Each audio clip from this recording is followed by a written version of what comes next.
So let's do a deep dive into this nurse from Wisconsin who amputated her patient's foot. I want to start this off by saying this was not a hospice nurse, but the patient was on hospice at the time of this incident. It all started when a complaint was filed to the Board of Nursing in Wisconsin about a nurse from Spring Valley Health Center and Rehab that operated outside of her scope of practice. This nurse was Mary Brown. She has both LPN and RN listed under her credentials. I'm not sure why both, because it's not an overlapping issue. One definitely expired, and I don't know why we're keeping both going, but whatever. The patient involved was a 62-year-old man who was admitted to the facility because he had a fall in his home where the heat had also shut off, and he suffered frostbite to both of his feet, which led to the necrotizing of the tissue. Just prior to this incident, I guess the foot was only being held on by some tissue and about 2.5 inches of skin. So there was a nurse who did perform wound care prior, and the patient was able to wiggle his toes, did have some sensation, so keep that in mind.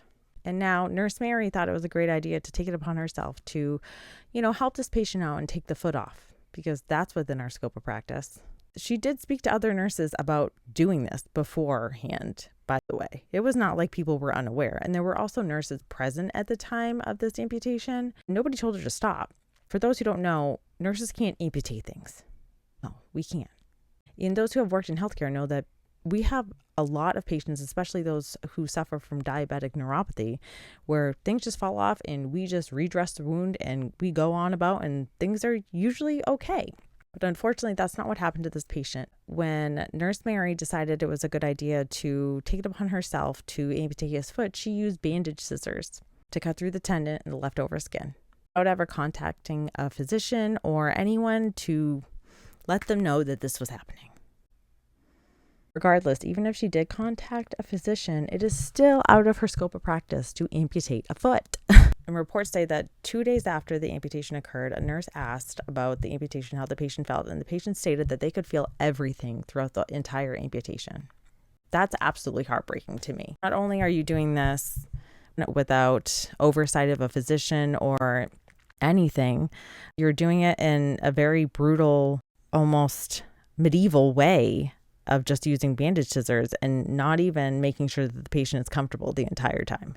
Nurse Mary said that she was just trying to, better the quality of life for the patient. Fortunately, Mary ended up hastening his death, and the patient ended up passing away a few days after Brown had amputated the foot. The nurse said she was going to display the amputated foot in her family's taxidermy shop with the sign that says, "Wear your boots, kids." What in the... And now the part that pisses me off even more was the administrator of this facility was trying to back this nurse by saying she didn't do anything out of malice. She was just trying to help this patient, and that he believed a doctor would agree that the procedure should have been ordered and followed through. None of this was documented. In fact, the patient did have missing information in the chart. The family was not notified. It was just mishandled all around. According to the court records, I'm going to read this. It says the respondent was charged with 1 count of physical abuse of an elder person intentionally causing great bodily harm, increased penalty for elder person victim, a felony in violation of Wisconsin statute, blah, blah, blah.